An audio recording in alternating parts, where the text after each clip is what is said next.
Hello friends, आज हम लोग बात करने वाले हैं माइक्रोबायोलॉजी के सिलेबस के बारे में और उससे जुड़े कुछ इम्पोर्टेंट क्वेश्चंस के बारे में। हमारी सबसे पहली यूनिट जो है वो है इंट्रोडक्शन।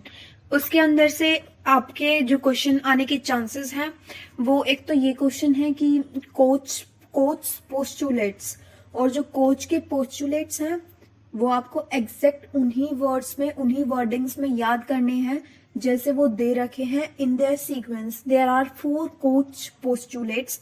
आपको उन्हें अच्छे से याद करना है क्योंकि ये क्वेश्चन बहुत बार लास्ट ईयर के पेपर्स में रिपीट हुआ है। अभी नेक्स्ट यूनिट की बात करते हैं, general characteristics of microbes. Classification of microbes एक इम्पॉर्टेंट क्वेश्चन है जो आता है, लेकिन ये क्वेश्चन ऐसे नहीं आएगा। क्लासिफिकेशन ऑफ माइक्रोब्स, माइक्रोब्स के अंदर ऐसे आ सकता है कि classification of bacteria, classification of fungi, classification of parasites, classification of viruses.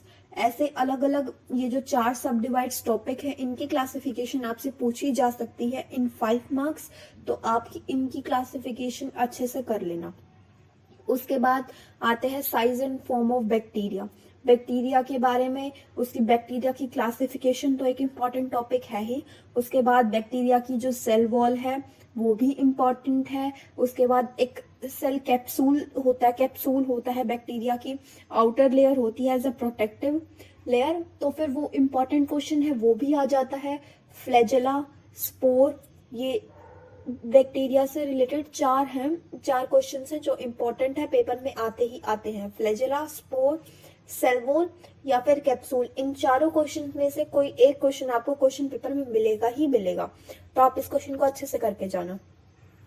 उसके बाद बात करते हैं bacteria growth and nutrition of microbes, मतलब कि factors affecting the nutrition of bacteria, ये भी इम्पोर्टेंट क्वेश्चन है। बैक्टीरियल ग्रोथ कर्व एक इम्पोर्टेंट क्वेश्चन है जिसमें आपको एक ग्राफ बनाना होगा जिसके अंदर 4 फेजेस होती हैं, lag phase, log phase and there are 2 more, I am not remembering them. You have to do this question thoroughly, ताकि आप पेपर में अगर ये क्वेश्चन आए तो आप अच्छे से करें। उसके बाद आती है ग्राम स्टेनिंग।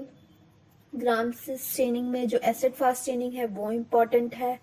और कल्चर के वेरियस मेथड्स हैं वो पेपर में आ जाते हैं, तो आप कल्चर को अच्छे से कर लेना। उसके बाद बात करते हैं इन्फेक्शन कंट्रोल। इन्फेक्शन कंट्रोल एक इम्पॉर्टेंट यूनिट है जिसमें से बहुत ज्यादा क्वेश्चंस आते हैं पेपर में।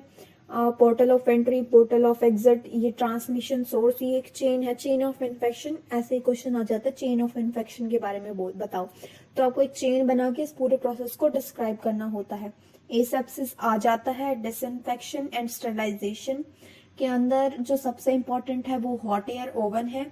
Fertilisation, sorry not fertilisation, it's sterilisation के अंदर जो ऑटोक्लेव है, हॉट एयर ओवन है, फिल्ट्रेशन, ये 3 इंपॉर्टेंट है। इसके अलावा केमिकल मेथड्स आ जाते हैं कभी कभी स्टरलाइजेशन के अंदर, तो अच्छे से कर लेना इसको। उसके बाद है कीमोथेरेपी एंड एंटीबायोटिक्स, इतना इम्पोर्टेंट टॉपिक नहीं है ये। Standard safety measures, standard safety measures मतलब कि यूनिवर्सल प्रिकॉशंस जो अडेप्ट करते हैं हेल्थ केयर वर्कर्स, ताकि उनके आसपास या फिर उनको कोई भी इन्फेक्शन ना हो, उन सारे प्रिकॉशंस के बारे में आपको इसमें लिखना होता है। लास्ट ईयर के पेपर्स में ये क्वेश्चन बहुत बार रिपीट हुआ है, तो इसको अच्छे से कर लेना। बीएमडब्ल्यू क्वेश्चन आता ही आता है इसके अंदर, या तो बीएमडब्ल्यू की मैनेजमेंट आ जाएगी या फिर खाली बीएमडब्ल्यू। इसके अंदर आपको कैटेगरी वाइज बताना है कि वेस्ट 10 कैटेगरीज होती हैं टोटल, और डस्टबिन के टाइप्स बता देना कि कितने कौन कौन से कलर के डस्टबिन होते हैं और कौन से कलर के डस्टबिन में कौन सा वेस्ट डालते हैं। उसके बाद hospital acquired infection, nosocomial infection इसका अदर नेम है। ये जो क्वेश्चन है वो क्वेश्चन पेपर में आता है, इम्पोर्टेंट है। उसके बाद हम बात करते हैं पैथोजेनिक ऑर्गेनिजम्स की। पैथोजेनिक ऑर्गेनिजम्स में से जैसे आपकी कोकाई हो गई, स्टेफाइलोकोकस इम्पोर्टेंट है, उसकी लैब डायग्नोसिस इम्पोर्टेंट है, उसकी पैथोजेनेसिस भी इम्पोर्टेंट है, उसके एंडोटॉक्सिन्स हो गए, स्पाइरोकेट भी इम्पोर्टेंट है। वायरसेस में से रेबीज वायरस जो है वो सबसे इम्पोर्टेंट है। फंजाई में से डर्मेटोफाइट्स, जो सुपरफिशियल फंजाई है, डर्मेटोफाइट्स, वो इम्पोर्टेंट है।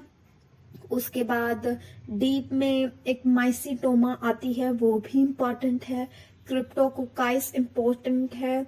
और अपॉर्चुनिस्टिक फंजाई जो है वो इम्पॉर्टेंट है। खाली टॉपिक आ जाता है अपॉर्चुनिस्टिक फंजाई, तो आप उसको एक्सप्लेन कर सकते हैं। और या फिर एक अपॉर्चुनिस्टिक फंजाई है कैंडिडा एल्बिकिंस, वो इम्पॉर्टेंट है, वो अलग से भी आ जाती है।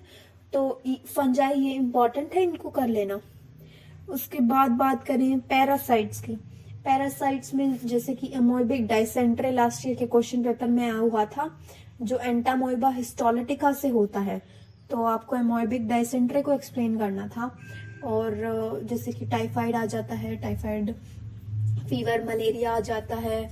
और आप ये जो टेबल्स है ना पैरासाइट्स के अंदर, ये जो इनकी लाइफ साइकिल है, इसको अच्छे से कर लेना। कोई भी लाइफ साइकिल आ जाती है तो आपको लाइफ साइकिल अच्छे से आनी चाहिए।